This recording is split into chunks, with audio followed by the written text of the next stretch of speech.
Okay, guys, welcome to I Just Have to Say with Laura Max. I am neither Siskel nor Ebert, but boy, do I have a movie review for you. I have been waiting to see It Ends With Us by Colleen Hoover, the movie made after the Colleen Hoover book, for what feels like years. I think I honestly have been waiting for years. I read that book right when it first came out. It was my first Colleen Hoover read. And if you've listened to my previous podcast, you know that I have actually read all 24 of Colleen Hoover's books, which is totally insane.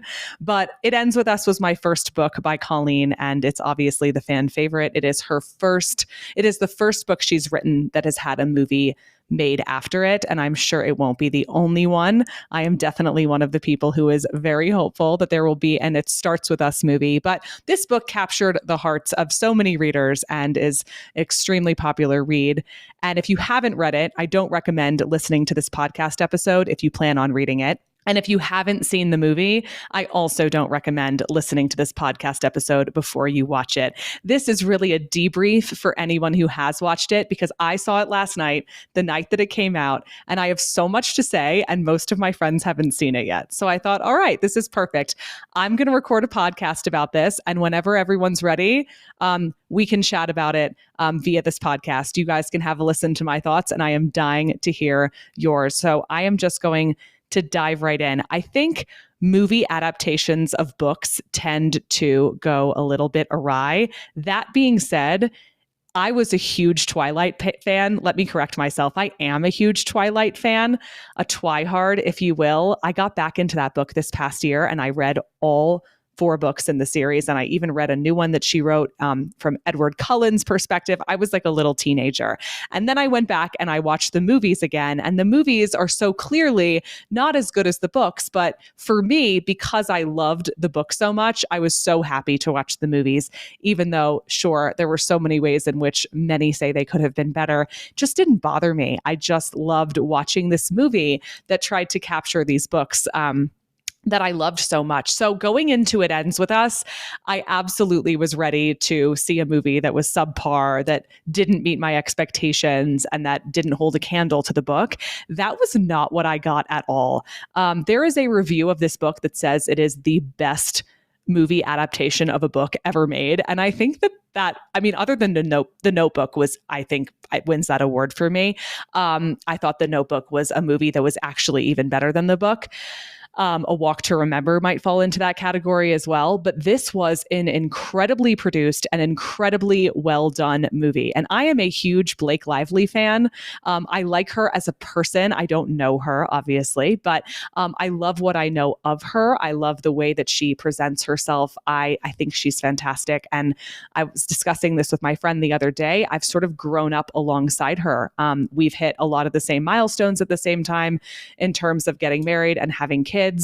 And we're the same age. So I really just love watching her blossom. And she's really one of my favorite actresses. That being said, her performances in the past, like I can't really think of a performance where I was like, oh my God, she's just the best actress in the entire world. And I want to see her. I would watch her in anything because I just think she's beautiful and captivating. I think the role that she really captivated audiences in was Gossip Girl. And ever since then, there really hasn't been a movie I've seen where I was totally blown away.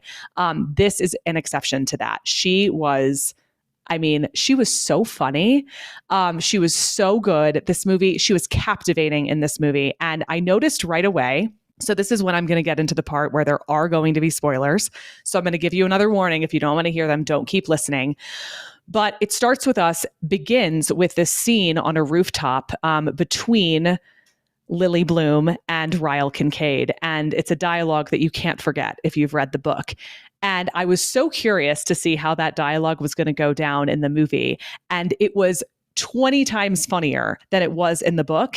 And I went to go read about it after seeing the movie. And it turns out that Ryan Reynolds played like a huge role alongside Blake Lively in rewriting that dialogue. And there were moments like that just scattered throughout the film where the dialogue in the movie was just so much better than the dialogue in the book, and so funny and so captivating. And I was really amazed at how, like, I wish I could have been in the room when the producers took this book and turned it into a movie script. I mean, it was done so brilliantly. And the way that they were able to focus on certain scenes that didn't necessarily get as much attention in the book, and then not focus on other scenes that were included in the book just for lack of time. I thought they just executed this movie so perfectly. I only wish, honestly, I would have sat in the theater for 10 hours. I would have binge watched a 5-part series on this book. Like, I wish there was more, but for the time that they had, I thought they did an amazing, amazing job putting this movie together. So diving into the characters, it's every time I read commentary online about It Ends With Us, everyone, a lot of commenters are really disappointed in the casting, having not seen the movie. So leading up to the movie release, people have been talking about, hey, this is not how I envisioned these characters would look. I didn't think Ryle would look like that. I didn't think Atlas would look like that. Blake Lively is not who I imagined would play Lily. I agreed around Blake Lively being Lily. I wanted Lily to be somebody we didn't really know yet, and an actress we didn't really know yet. In 50 Shades of Grey, I feel like Dakota Johnson was like a much lesser known actress when she got that role, and that role really like launched her career.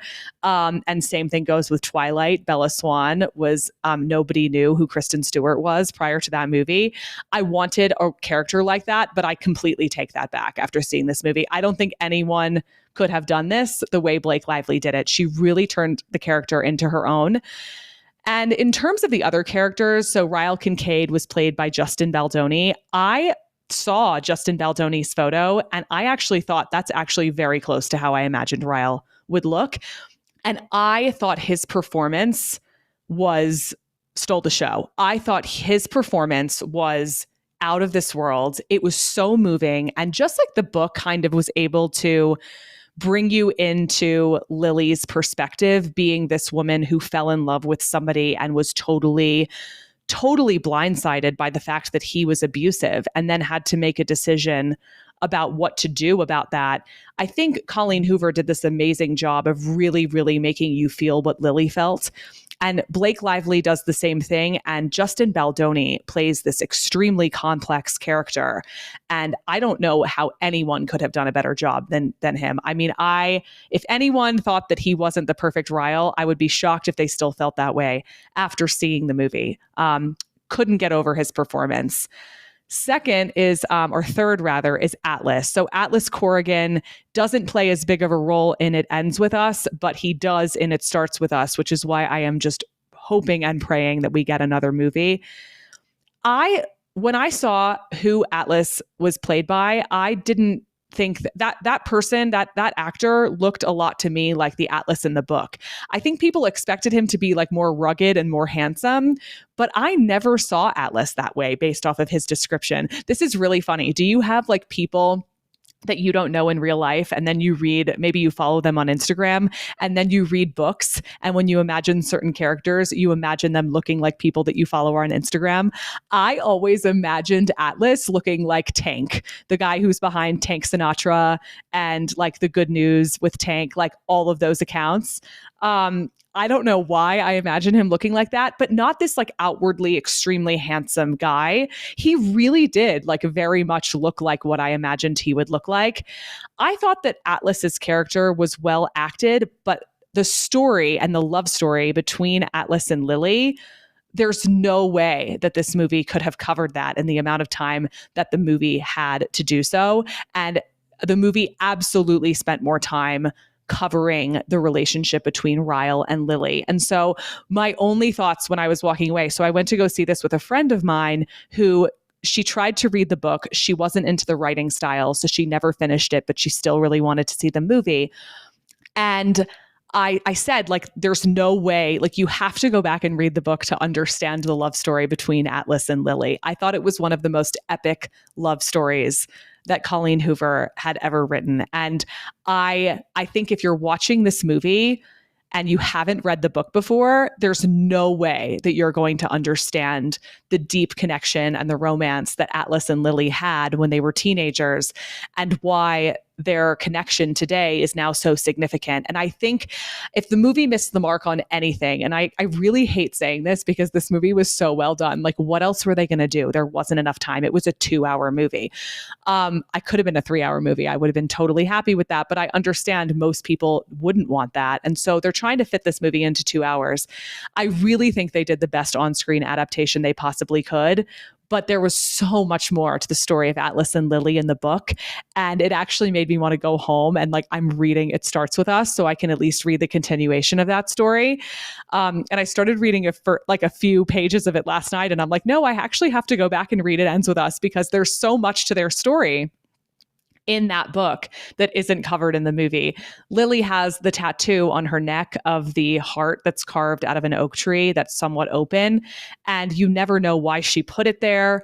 The journals are not discovered in this book. A lot of her interactions with Atlas just are not covered as in depth as they were in the book. So I feel like if I were watching this movie, and I'm curious to know, like shoot me a message if you watched this movie and you didn't read the book.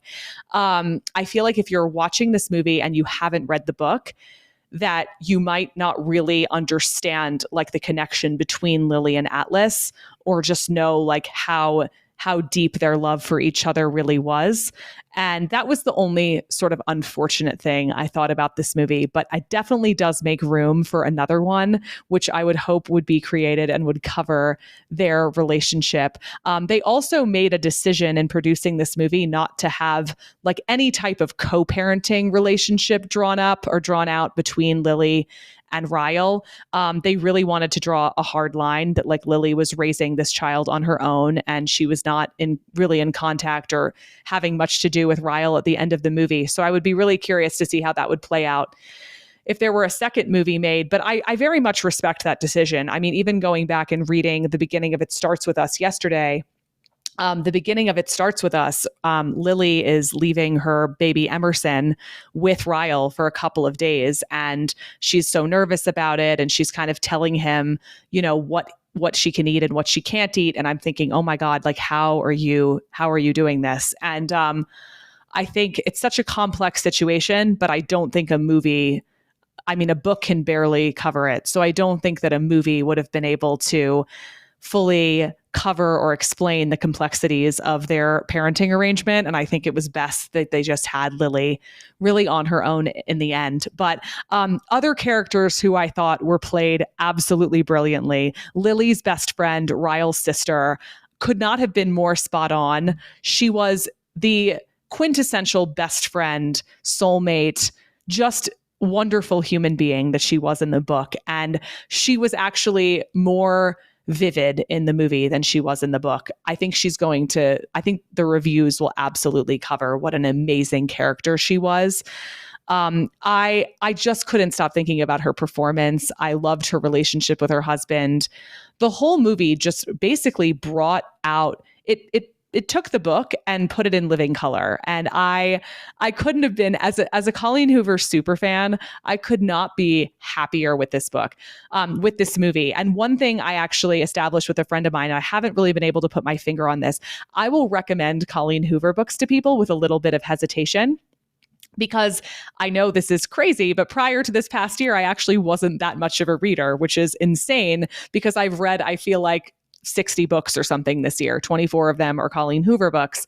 And Colleen Hoover kind of got me into reading at age 35.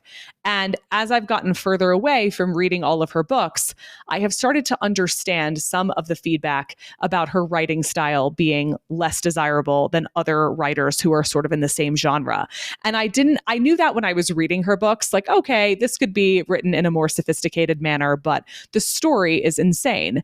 And what I'm realizing the further I get away from it, and what I was explaining to my friend last night, the one who couldn't get through her book and just loved the movie, is that Colleen Hoover's magic lies in her ability to come up with an incredible story. Her ability to dream these things up. Like if I could interview anyone, I would want to sit down with her and ask her how on earth she comes up with these story ideas. I have read all 24 of her books with a few exceptions. Every single one of them has a twist or turn or mind-blowing moment that is just like, wait a second, how did you think of this? How did you come up with this? So I really felt like if you're somebody who's not about to sit down and read one of these books because her writing style isn't for you, and I was actually trying to read It Starts With Us last night, and I've read so many other authors since reading that book many years ago that I was thinking, oh, this is kind of like it's a little bit hard to get through. Even though I loved it so much when I first read it. If you're somebody who struggles with her writing style, I think you're going to love this movie. It was just an incredible story, and like so many of her stories, but I cannot recommend it more highly. If you're a Colleen Hoover fan, I think you're going to love it. I do think parts of the movie were absolutely made for people who have read the book. Like the expectation was that you've read the book. So she's writing in her journal, she's writing letters to Ellen, and they never explain that. They never explain why she's watching Ellen. So there are definitely moments where, you know, if you haven't read the book, I don't think things would be confusing if you hadn't read it, but I think things are going to make a lot more sense if you have. And there's sort of this expectation that you've read the book, and this is sort of building on maybe what you already know. But highly recommend seeing this movie. This will not be the first time I watch it. Absolutely not. I mean, I would seriously go back today if I had the time. And again, I totally hope that there's an It Starts With Us movie that comes out. There were so many movies of hers, by the way, that I have read and thought, how are we not making these books into movies? Can we talk about this for a second? I feel like we are having a movie shortage right now. And every time a movie like this comes out, people are lined up, tickets are sold out. Why are we not catching on in Hollywood that people love movie adaptations of best-selling books? Can we have more of those, please? Because I read books all the time, and more often than not, I want to see the movie. And I feel like a lot of people feel that way. I think authors are incredible storytellers. They're incredible at coming up with great stories. Can we utilize their ability and produce movies based off of books that are so beloved, so that there are more movies like this that we're all so excited to see? That is my plea and my hope. I hope you enjoyed listening to this first time. I just have to say, movie review, it won't be the first one, but I sure enjoyed giving it. And I look forward to joining you guys again next time.